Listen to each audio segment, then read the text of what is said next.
And our next guest is a poet, and I know it because we published him, Tony Barnett. So, Good Tony, morning. come on in.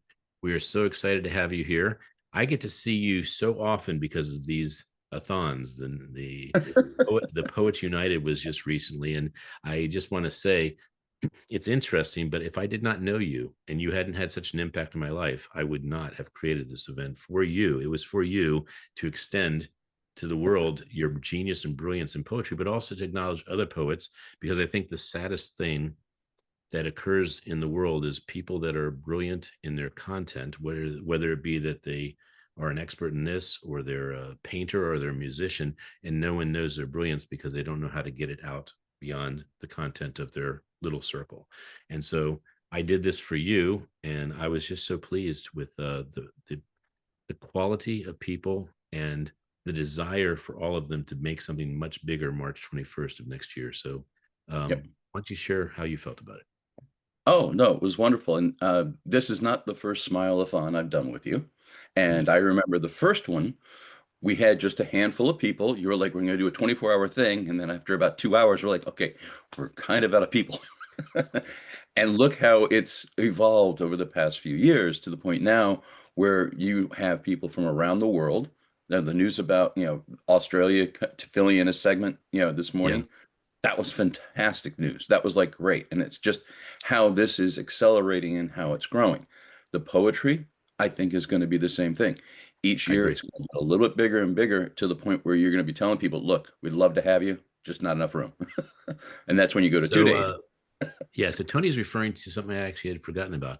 There was a Smile holiday, obviously every year, but about 2 years ago, roughly, we had 3 or 4 people show up because that's all we could really reach that day. And one was Scott Carson from Australia, one Yep. was Carlin Shaw from Florida, one was Barry Shore from Nevada, and I think you might have been there too. But my point is, it was very, very finite. And we were trying to say we were going to do it for a long time, and we just couldn't hang more than a couple hours. Yeah, so, so each year you said, "I need you to write me a poem about smiles," and yes, each and year yep.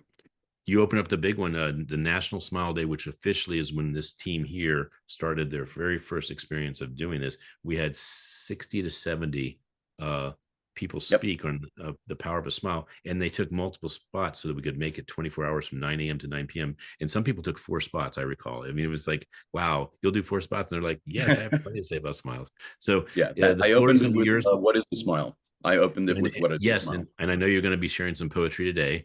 Before you do, we've asked everybody since it's International Day, what is your heritage and where do you live? I know you live in the DC area, but where are your parents from and your heritage?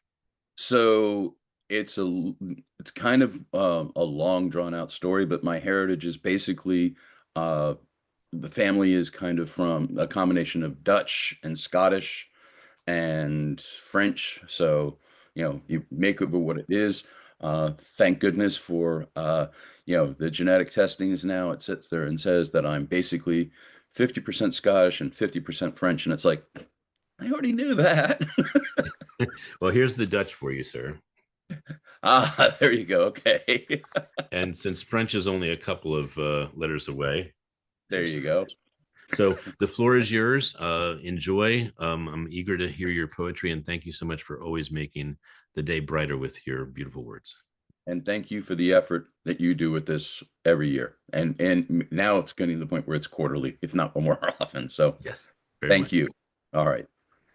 Hi, everybody. My name is Tony Barnett, and I am, I guess, the resident poet for Perfect Publishing. Uh, Wonderful events happened about 3 or 4 years ago where I met Michelle Mras at a networking event and showed her one of my writings, and she said, "Are you published?" And I said, "No," and she goes, "You're going to be." Next day, I met Ken, and the rest, as they say, is history. Uh, I have been writing since I was a teenager.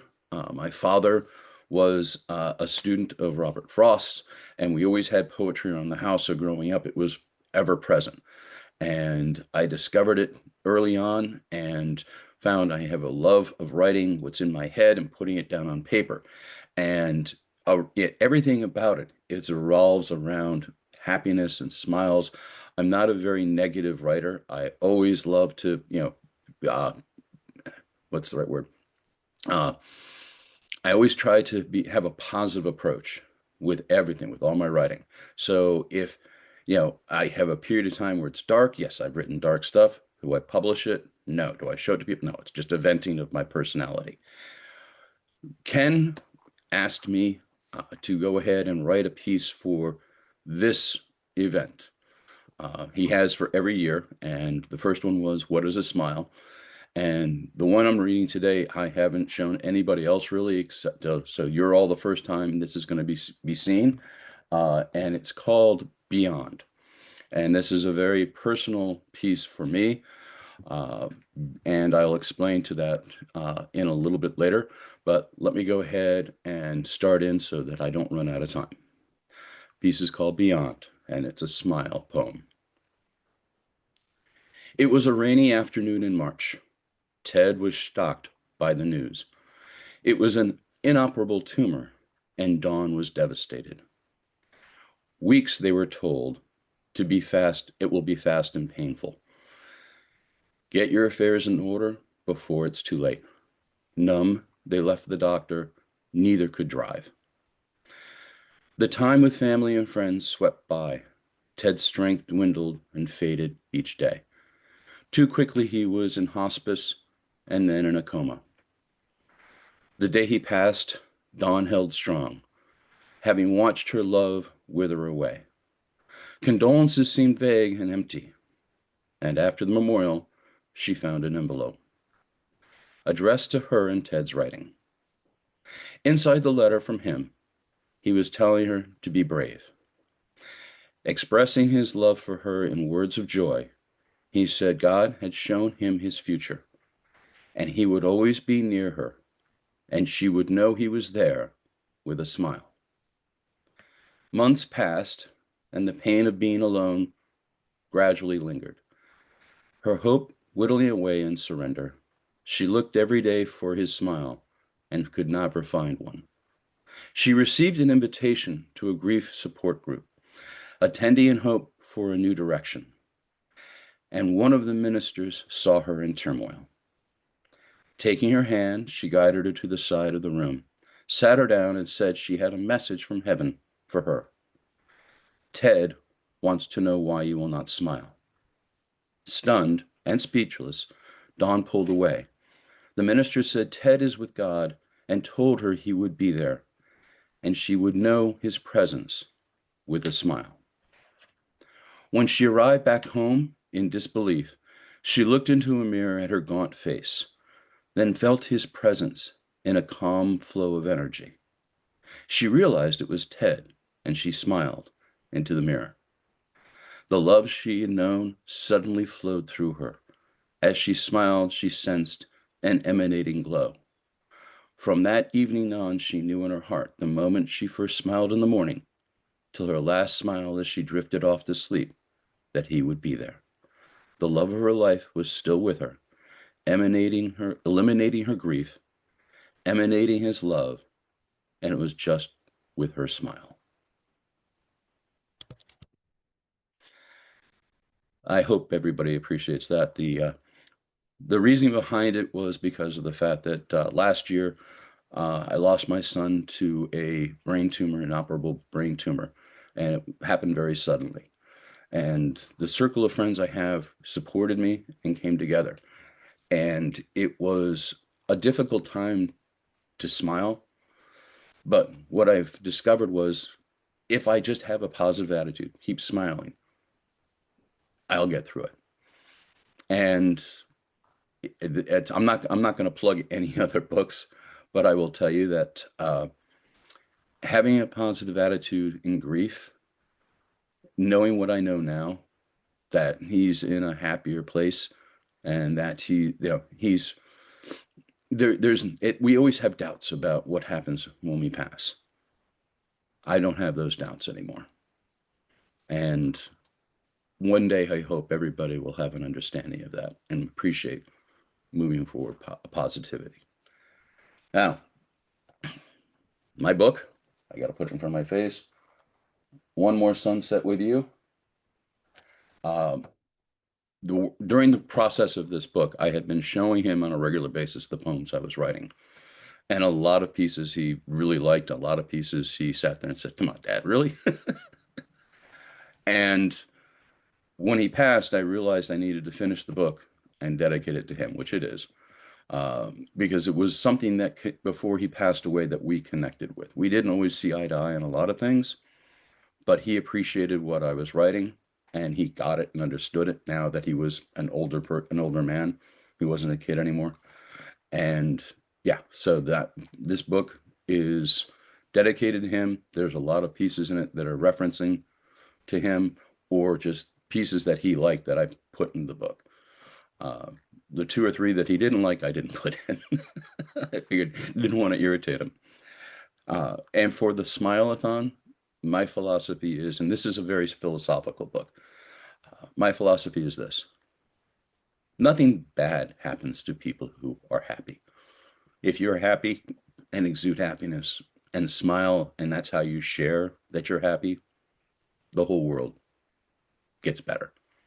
Uh, I've found that people who, you can always tell the mood of someone by their smile.